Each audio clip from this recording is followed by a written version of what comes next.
Belgrano generalmente se lo conoce como el hombre que creó la bandera o que peleó y ganó en la batalla de Tucumán en 1812. Pero fue mucho más que eso. Y porque queremos conocer y saber esas cosas y esas ideas que tenía Manuel Belgrano, es que convocamos al historiador Facundo Nani y le hicimos estas preguntas.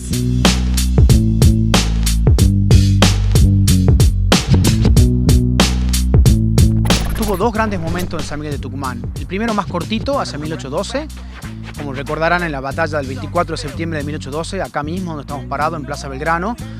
Manuel Belgrano lideró el Ejército del Norte en una de las batallas más decisivas para la causa de la independencia y ese fue su primer momento, de hecho su contacto con los pobladores de Tucumán. En ese momento lo importante era generar fidelidad o adhesión de los tucumanos y tucumanas a esa causa todavía un poco incierta. En segundo momento, la revolución ya tenía un anclaje mucho más fuerte, ya la independencia había crecido como causa y de hecho fue entre 1816, momento de la declaración de la independencia, y 1820. Él vivió, fue un vecino, de hecho, de este barrio sur de Tucumán, tuvo una casa muy cerca de donde hoy estamos parados y realmente vivió, transcurrió su vida y casi muere aquí en el sentido de que hacia 1820, ya muy enfermo, decidió partir hacia Buenos Aires, su lugar natal y el núcleo de sus vínculos familiares.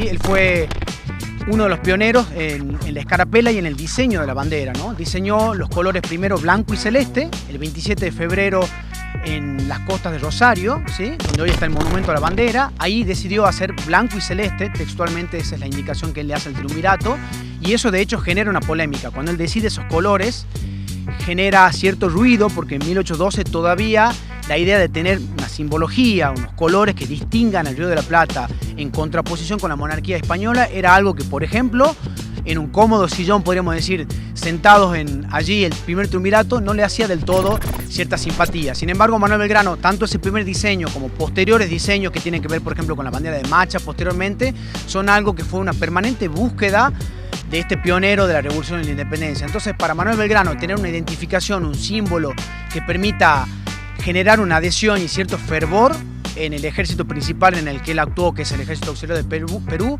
fue siempre para él un pilar de su forma de entender la revolución. Manuel Belgrano tuvo a lo largo de su vida hasta 1820 cierto eclecticismo o cierta multiplicidad de ideas, es decir, él vivió primero en su formación europea el tiempo de la Revolución Francesa y ahí vio todo, vio ideas monárquicas, ideas republicanas, ideas constitucionales, ideas liberales. Después de 1810, una vez iniciada la revolución, él fue probando diferentes formulaciones, por ejemplo es muy conocida su tendencia a preferir una monarquía antes que una república. Es muy conocido y cada vez los investigadores, docentes, educadores sabemos más sobre la afinidad de Manuel Belgrano, también de otros generales como San Martín o Martín Miguel de Güemes, por la opción monárquica. En un primer momento, él tenía una intención de coronar a alguien de Europa, como por ejemplo la hermana de Fernando VII, ¿sí? Es decir, alguien de la dinastía de los Braganza. Es decir, siempre buscó la idea monárquica porque salvo el caso de Estados Unidos, casi en la década de 1810 no había opciones de república. Después, estando acá en Tucumán, no lejos de donde estamos parados, él tuvo una idea muy audaz, muy interesante, que es mantener una monarquía, pero que sea una dinastía incaica, es decir, que haya alguien descendiente de esa gran civilización incaica, lo cual le daba como un anclaje, una historicidad, un pasado y además un sentido autóctono por ser una dinastía distinta a la europea. Esa idea fue muy debatida en el Congreso, que finalmente no decidió nada el Congreso de Tucumán, sino que se pospuso ese debate cuando el Congreso se trasladó a Buenos Aires.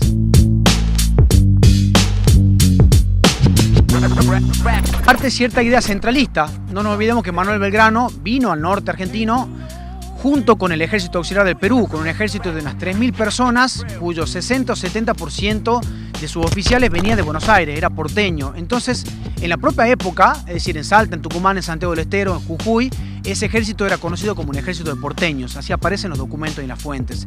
Entonces, la imagen de Belgrano como general, muchas veces en las provincias fue la imagen de un general porteño, que venía desde esa gran capital que había iniciado en la Semana de Mayo, ese movimiento que generaba temor en los pobladores. Entonces, otro de los grandes fuentes o generadores de rivalidad fue la visión de Belgrano como un general porteño.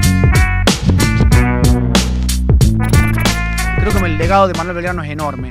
Es enorme porque también es polifacético, se despliega no solo sobre las armas, es decir, con batallas como la de Tucumán y su posterior paso por el Ejército del Norte, sino también que incluye dimensiones como la dimensión periodística, teniendo en cuenta su afinidad con periodismo y con toda forma de comunicación y de verbalización de la revolución, toda acción de pedagogía cívica, de explicarle a los pueblos lo que iba aconteciendo y de relacionarse con esos pueblos, pero incluye también otras facetas como la agricultura, ¿verdad? Su gran tendencia a valorar, ¿verdad?, la economía y la relación con el suelo, e incluye incluso otras facetas como la educativa, ¿sí? Es muy conocido la acción o el acontecimiento histórico por el cual él recibe 40.000 pesos en la moneda de su tiempo después de haber triunfado en la batalla de Tucumán y la de Salta, y en vez de haberse quedado con ese premio del Poder Central, lo distribuyó para la realización de escuelas en Tucumán, en Santiago del Estero, en Jujuy y en Tarija. Es decir, la dimensión política, la dimensión periodística, la dimensión militar, hay que sumarle incluso la dimensión educativa.